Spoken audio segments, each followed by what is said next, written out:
guys! Welcome to the second video of research and how to put research in a paper. So you guys did great watching the first video and figuring out what to do with the information that you researched, and now we have that information on note cards. Why did we put it on note cards? Why do you care?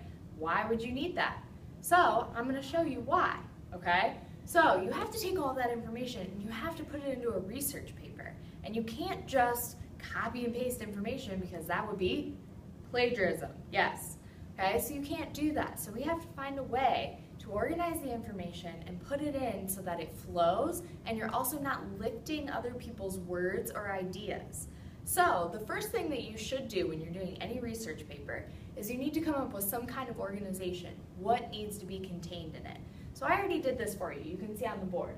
So we're obviously talking about a trial in our research paper. So the very first thing we need to declare is what the case is, who it's between, what they're on trial for, so that the reader going into the paper knows that information. The second thing is that we need to lead up to how it happened. How did they get put on trial for this? What is the circumstances behind it? The second thing that we need to do is we have to talk about the evidence that was discussed during the trial, because we need to know what was going on. You're explaining that to us. And then we need to know the verdict, okay? What ended up coming of it? Were they found guilty? Were they found not guilty?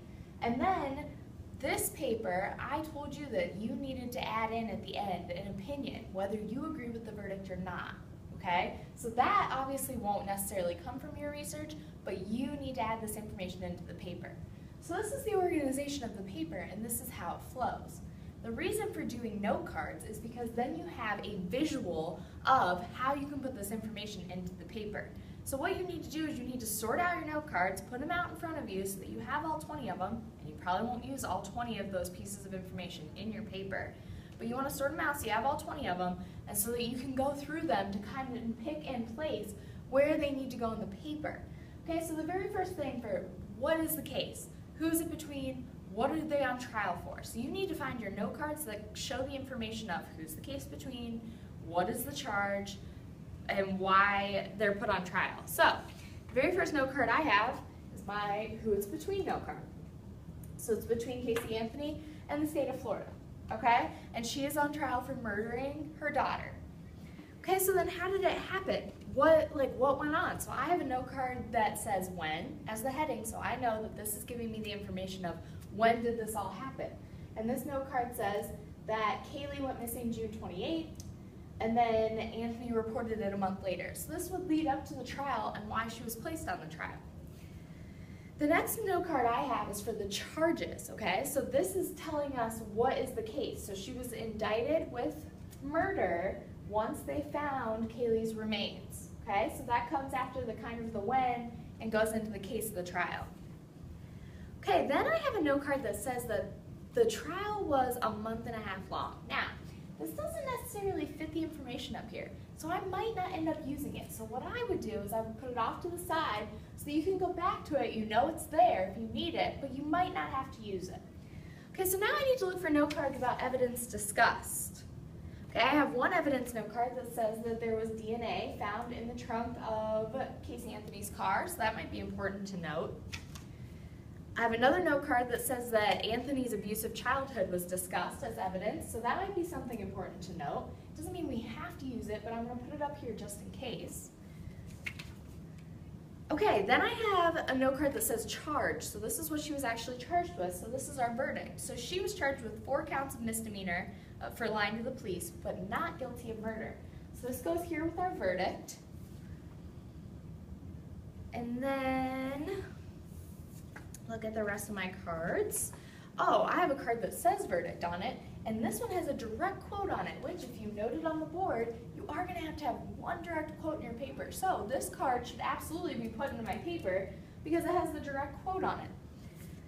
And then I have why this happened, that she was found not guilty on grounds of reasonable doubt. So that would be something we would want to add in after the verdict, so I'll put it there. And then this explains that the reasonable doubt was because the timelines didn't match. So I'm going to add that in. And then this last note card is the fact that a lot of Americans disagreed with this verdict. So this would kind of go into my opinion as well, since I also disagreed with it. And so this would be down here. So now I have a visual layout of how I'm going to put my information in the paper, and now I can figure out how can I use this information without directly lifting someone's thoughts, without directly lifting someone's words. Except, of course, I am going to use one quote. So I know that that quote's going to go somewhere in the paper as a direct quote, and then I'm going to cite that person when I use it.